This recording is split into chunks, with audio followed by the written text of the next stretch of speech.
Hello dear student, welcome back to our channel. मैंने यहाँ पे कुछ क्वेश्चंस राइट कर रखे द्विघात समीकरण से तो हम इनको करेंगे यहाँ पे सॉल्व। तो चलिए सॉल्व करते हैं। बेसिकली हमारे पास काफ़ी सारे मेथड हैं इनको करने के लिए, बट हम यहाँ पे पूर्ण वर्ग हम जो है गुणनखंड विधि के द्वारा यहाँ पे करेंगे। तो फर्स्ट क्वेश्चन है हमारे पास 3x² माइनस का 2√6x प्लस 2 बराबर 0। ठीक है, तो गुणनखंड विधि में क्या करते हैं, पहले लास्ट वाले की गुणा पहले वाले से कर देते हैं। मतलब जो x² का गुणांक होता है उसकी गुणा ये लास्ट वाले से कर देते हैं, मतलब जो संख्या होती है उससे कर देते हैं। फिर जो भी आता है उसको कुछ इस फॉर्म में तोड़ते हैं कि उसको जोड़ करके या घटा करके इतना आ जाए, जो ये बीच वाली टर्म है, बीच वाला पद है, इतना आ जाए। ठीक है, तो करते हैं। देखिए 3 दूनी 6। अब 6 को कैसे तोड़ें कि 2√6 आ जाए।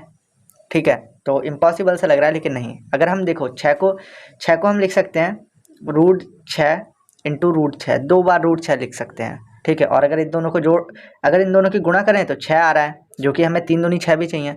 और अगर ये भी माइनस का ले लें, ये भी माइनस का ले लें, तो अगर इन दोनों को माइनस माइनस हो जाएंगे तो ये माइनस के 2√6 बन जाएंगे। ठीक है, हो गया इजी। तो कर दीजिए सॉल्व। 3x² माइनस का √6x और माइनस का √6x प्लस 2 बराबर 0। ठीक है, ये भी माइनस का, ये भी माइनस का। एक्चुअल में अगर हम इन दोनों को गुणा करें, माइनस माइनस के गुणा करेंगे, प्लस का आंसर आएगा। और ये प्लस का, ये 3 दूनी 6 प्लस का है, और इन दोनों के गुणा करें तो 6 ही आएगा। और अगर इन दोनों को जोड़ दें, माइनस माइनस के जुड़ जाएंगे तो माइनस के 2√x हो जाएंगे। ठीक है, अब इसमें और इसमें कॉमन क्या है ये देखिए। ठीक है, तो देखिए ये 3 को हम लिख सकते हैं, इस 3 को मैं यहाँ पे बता देता हूँ। यहाँ पे हम 3 को लिख सकते हैं √3 गुणा √3 बराबर 3। ये जैसे हमने 6 को लिखा √6 गुणा √6, और इसी तरीके से हम √6 को लिख सकते हैं √2 गुणा √3। तो इन दोनों में √3 कॉमन आ रहा है। ठीक है, तो इसमें और इसमें एक तो √3 कॉमन है, √3 इधर भी है, √3 इधर भी है, और इधर x², इधर x है। बस ध्यान देना, इन 2 से कॉमन लेना है और इन 2 से कॉमन लेना है। ठीक है, तो इसमें और इसमें √3 कॉमन था और एक x कॉमन है, तो x कॉमन कर लिया। अब यहाँ पे क्या बचा, यहाँ पे बचा एक तो x बचा। अब √3 में से ये 3 जो है इसमें से एक √3 कॉमन आ गया, तो कितने √3 बचे इधर, एक √3 बचा और एक x बचा। माइनस x इधर से बाहर आ गया, x तो नहीं रहा, √6 में से √3 बाहर आया, तो यहाँ पे कितना बचा, √2। ठीक है, इजीली। अब देखिए ये माइनस है, ये प्लस है, तो प्लस माइनस से हम यहाँ पे माइनस का कॉमन लेंगे। अब देखो यहाँ पे क्या चीज़ कॉमन है हमारे पास, ये वही √6 है। और ऐसी यहाँ पे अगर हम देखें तो यहाँ पे 2 में क्या होगा, √2 इंटू √2। 6 में तो हमने बता ही दिया है। 6 में क्या होता है, अच्छा √6 में ये होगा √2 गुणा √3, है ना। तो इसमें √2 कॉमन है, तो इसमें और इसमें क्या कॉमन है, देखो 2 में भी 2 बार √2 है और 6 में एक बार √2 है, तो यहाँ पे क्या कॉमन है हमारे पास, √2 कॉमन आ गया। यहाँ पे क्या बचा, ये माइनस का बाहर ले लिया तो यहाँ पे प्लस का बचेगा, माइनस का नहीं है, प्लस का बचेगा। कितना बचेगा, √3। फिर यहाँ पे प्लस था, माइनस बाहर लिया तो माइनस का बचेगा, जो भी बचेगा। तो माइनस का 2 में क्या बचा, √2 बाहर आ गया, तो एक √2 यहाँ पे बचा बराबर 0। ठीक है, ये रफ वर्क था समझाने के लिए, इतना आगे समझ में ये ध्यान देना है। और सॉरी ये x भी है इसके साथ, तो x। ठीक है, अब जो इस ब्रैकेट में आया वो इस ब्रैकेट में आया है, तो जी हाँ बिल्कुल आया। बस यही कंडीशन देखनी है कि अगर आ रहा है तो सही है। उसके बाद क्या करना है, जो एक बार ब्रैकेट के बाहर है उसे लिख दीजिए। क्या है ब्रैकेट के बाहर, √3x माइनस √2 ये है। और एक बार ब्रैकेट के अंदर क्या है, ब्रैकेट के अंदर है √3x माइनस √2 बराबर 0। तो दोनों के बराबर अब 0 रखना है, तो दोनों के बराबर 0 रखेंगे, दोनों सेम ही संख्याएँ हैं। ठीक है, तो एक सेम ही आंसर आएगा इसका। ठीक है, तो किसी एक को सॉल्व कर देते हैं तो आंसर आ जाएगा। तो देखते हैं, मतलब एक को सॉल्व कर रहा हूँ क्योंकि वैसे तो रखना ये है कि दोनों के बराबर ही 0 रखना है।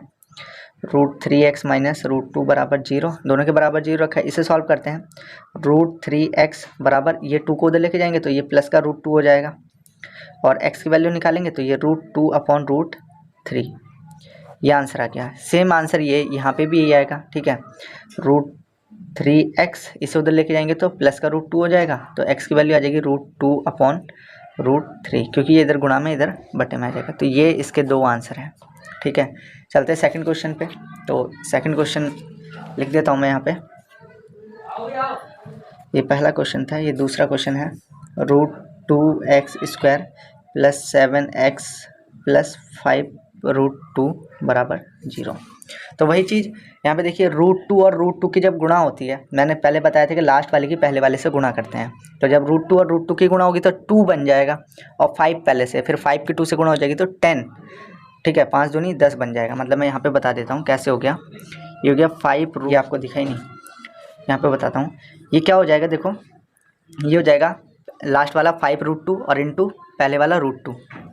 अब ये हो जाएगा 5, ये इनके बीच में इंटू का साइन है तो 5 ऐसे रहा, इंटू √2 और √2 क्या कर देंगे 2 बना देंगे और 5 2 जा 10। ये हो जाएगा 5 दूनी 10 हो जाएगा। ठीक है, अब 10 के ऐसे टुकड़े करने हैं कि जोड़ कर या घटा करके कितना आना चाहिए, 7 आना चाहिए। तो 5 दूनी 10, 5 और 2 को अगर जोड़ दें तो 7 आ जाएगा। तो सॉल्व हो गया। ये हो जाएगा √2x² प्लस का 5x प्लस का 2x, 5 दूनी 10 और प्लस का ही आंसर आएगा। 5 और 2 में 5 और 2 को जोड़ें तो 7x बन जाएंगे और प्लस का 5√2 बराबर 0। इन दोनों में क्या कॉमन है, तो इनमें बस x कॉमन है तो x कॉमन आ गया। यहाँ पे बचा √2x और प्लस यहाँ पे बचा 5। अभी बताया था कि इन 2 से कॉमन लेना और लास्ट वाले 2 से। अब इन दोनों में देखो क्या कॉमन है, तो इन दोनों में वही चीज़ देखो, यहाँ पे 2 के पास मैंने बताया था क्या होता है, ये 2x को हम ऐसे लिख सकते हैं √2 इंटू √2x लिख सकते हैं। ठीक है, तो इनमें क्या कॉमन है, इस पर भी √2 है, इस पर भी √2 है, तो √2 तो कॉमन बन गया। अब यहाँ से हमने √2 कॉमन ले लिया 2x से, तो क्या बचा √2x बचा और प्लस यहाँ से √2 कॉमन आ गया तो यहाँ पे बचा 5 बराबर 0। जो इस ब्रैकेट में आया क्या वो यहाँ आया, तो जी हाँ बिल्कुल आया है। तो सॉल्व कर लो एक बार, ब्रैकेट के जो बाहर है वो लिख दो, क्या है x प्लस √2 और एक बार जो ब्रैकेट के अंदर है वो लिख लो √2x प्लस 5 बराबर 0। दोनों के बराबर 0 रखो, x प्लस √2 के बराबर 0 और दूसरी बार में √2x प्लस 5 के बराबर 0। सॉल्व कर दो, यहाँ से x की वैल्यू आ जाएगी, ये इधर प्लस का इधर जा करके माइनस का √2। तो एक तो आंसर ये मिल गया। दूसरा आंसर यहाँ से सॉल्व करेंगे, √2x बराबर 5, इधर प्लस का इधर जाएगा तो माइनस का 5। अब x की वैल्यू निकालेंगे तो माइनस का 5, 2 इधर गुणा में इधर आ करके बट्टे में। तो ये इसका आंसर है। तो ये 2 आंसर मिल गए। तीसरा क्वेश्चन और चौथा क्वेश्चन आपने थंबनेल पे देख ही लिया है क्या है, उसको आप खुद करने की कोशिश करिए। नहीं आता है तो कमेंट कर देना, फिर इसकी वीडियो देंगे क्योंकि वीडियो काफ़ी लंबी हो रही है। तो आज की वीडियो में बस यही था। Thank you and thanks for watching.